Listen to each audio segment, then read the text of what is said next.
answer is... Cake! Yay! Cake!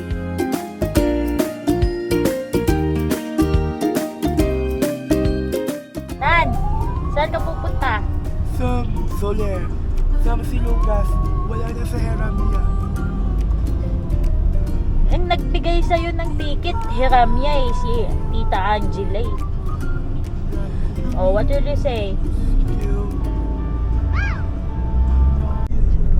Ayan na, malapit na si Lucas dun sa may Starbucks na.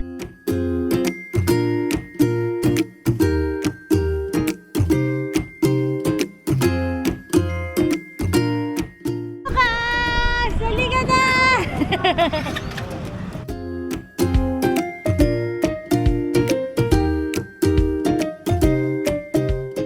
Let's go!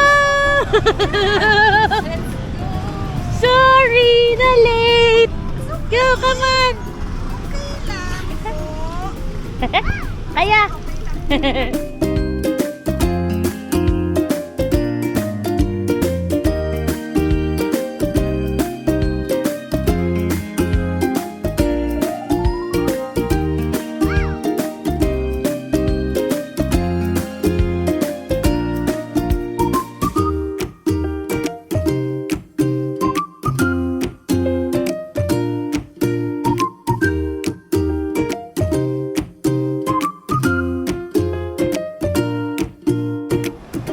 Ethan, where are you?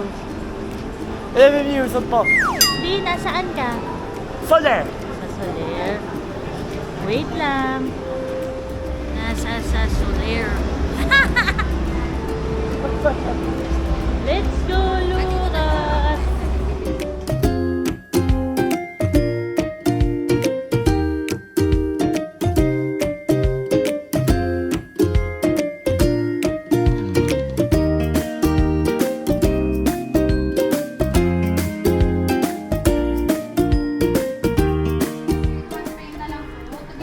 Here na. Si Ate Dinky na. Nakakatuwa naman.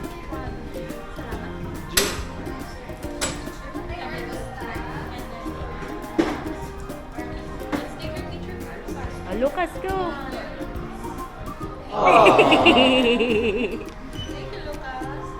Wait lang. See?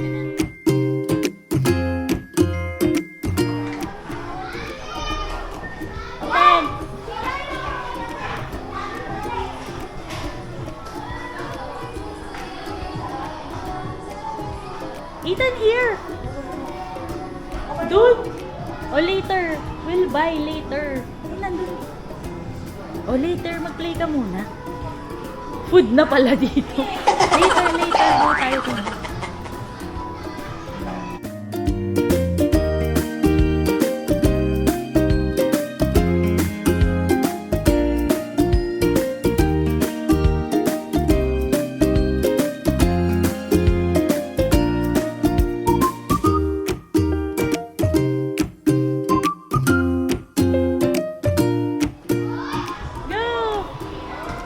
Walk ka dun, oh. Go, walk dun, go. Oh, no. Kaya mo yan. Hindi mahuhulog. Go. Gentle lang. Go. Go, look mama. Look mama, oh. Come on. You can do it. Come on. Go! Go! Tapos mag-slide tayo.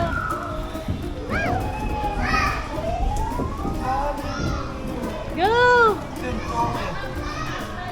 Oh, wait mo, mama. Mag-slide si mama. Wait kita, ha?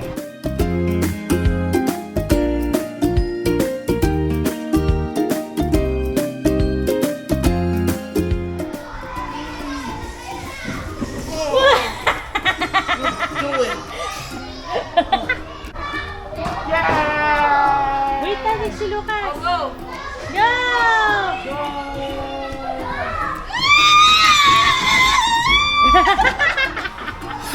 Wow! Oh, sit down. Ay, kasha! Oh, go.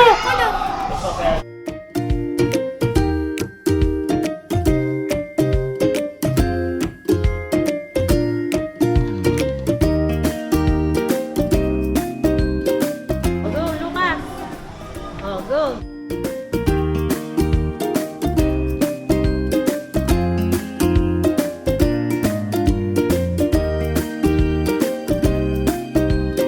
Go, Ethan, go.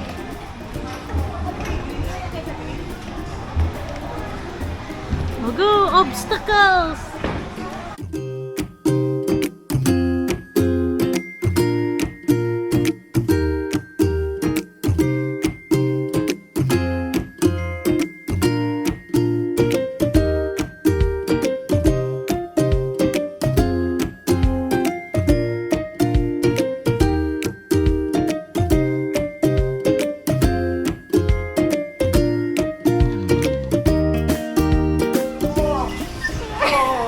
Scary naman. Yes! Oh, Good si job! Lucas pa. Here, sit down.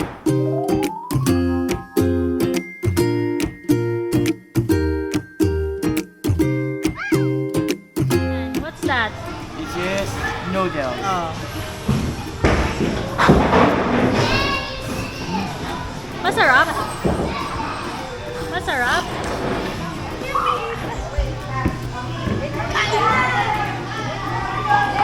Yay!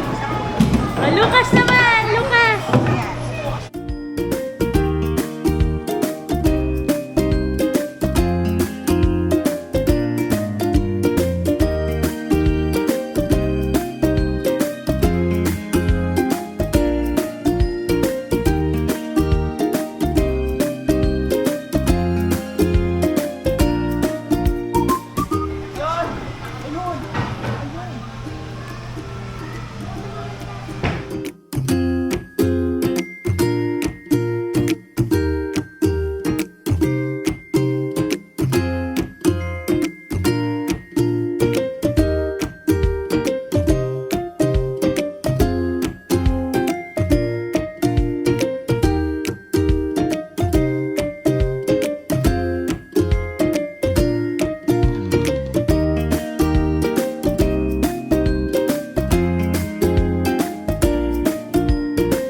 What's your wish?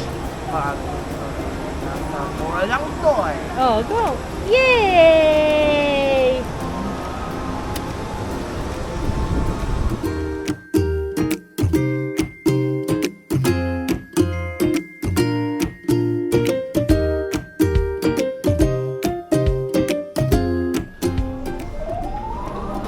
Namalag sila dyan.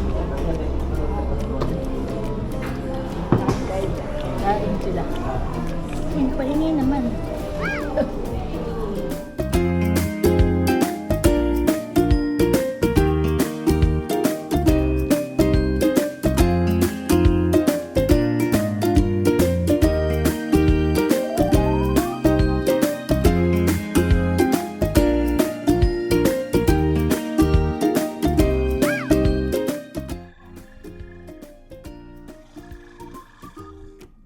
Hello! Good morning, friends!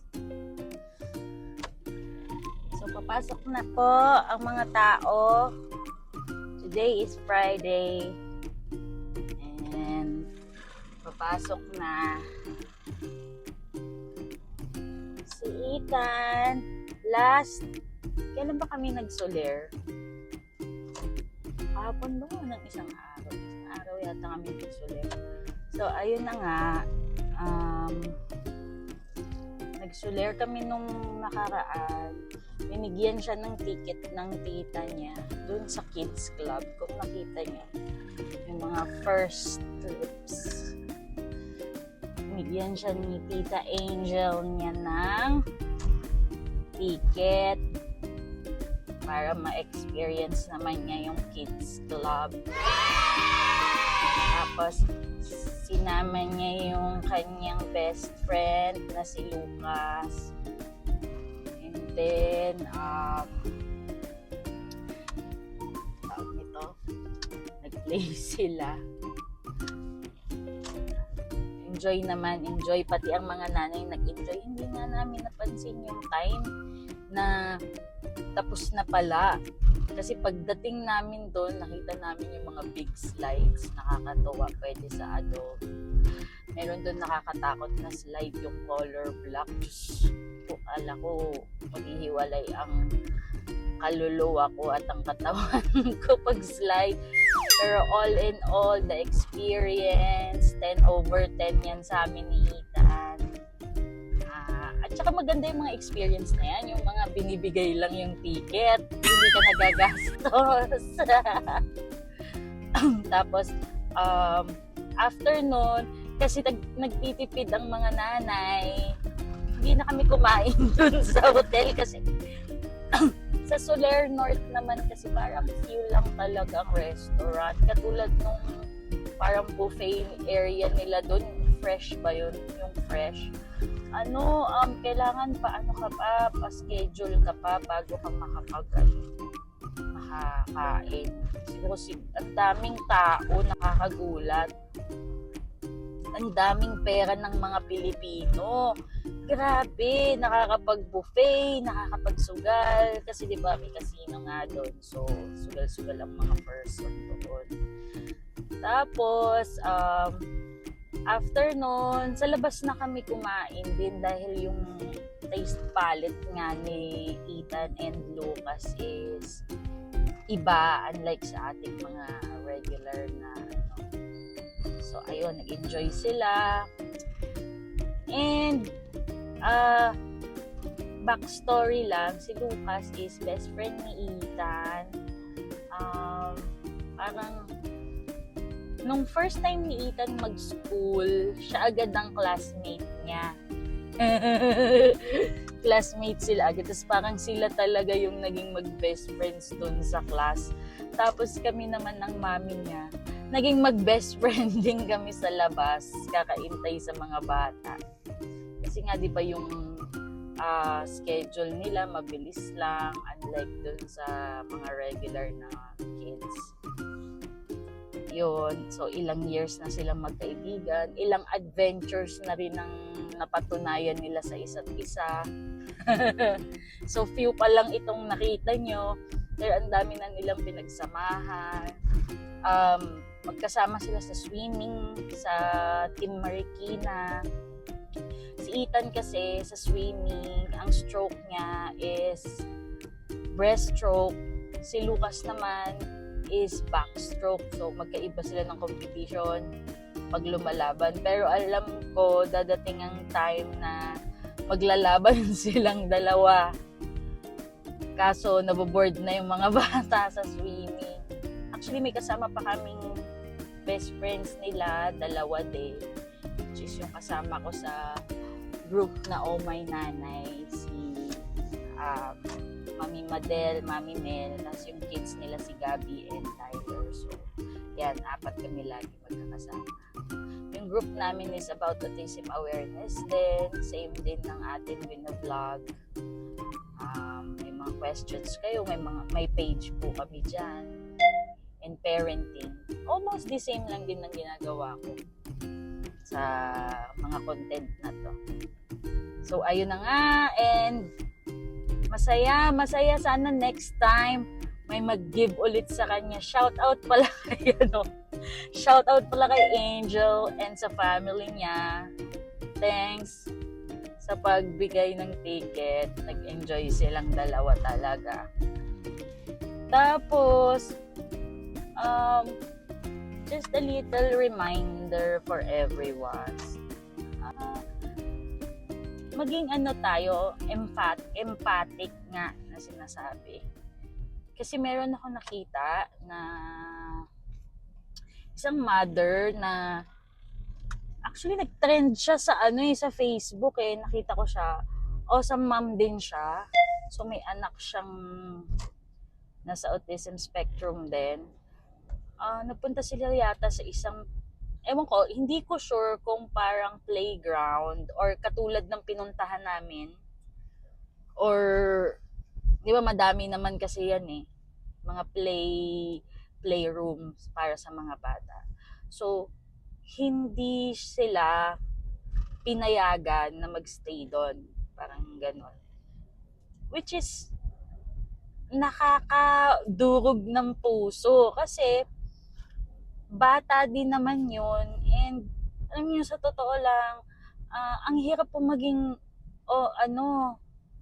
magulang ng nasa autism spectrum. Siyempre gusto namin na ma-experience naman nila yung buhay ng mga batang nasa regular din.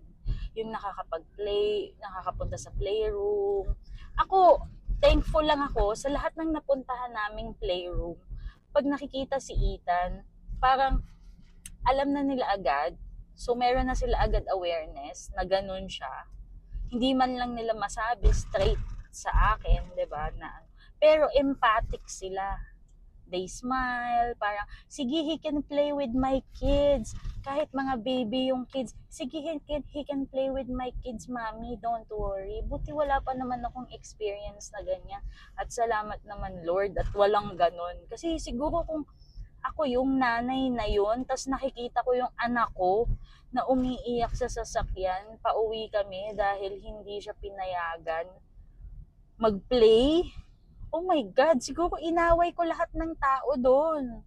My God, privilege yan ng mga bata na makipaglaro, makipag-socialize. And ando naman ng nanay para bantayan yung anak niyang nasa spectrum, di ba? So, let's be more empathic. Kasi, sa totoo lang, nag-struggle na yung parents nila eh. Tapos, pa-strugglein mo pa yung anak niya. Nag-struggle yung anak niya, umiiyak. Ibig sabihin, gusto niya yun. Gusto niya mag-play. Pero hindi siya pinayagan. Alam mo, grabe. Napaka ng society ng Pilipino eh. Sa totoo lang. Hindi tayo, hindi tayo tumutulong sa nasa paligid natin na umangat eh. Ang gusto natin, lagi bumaba.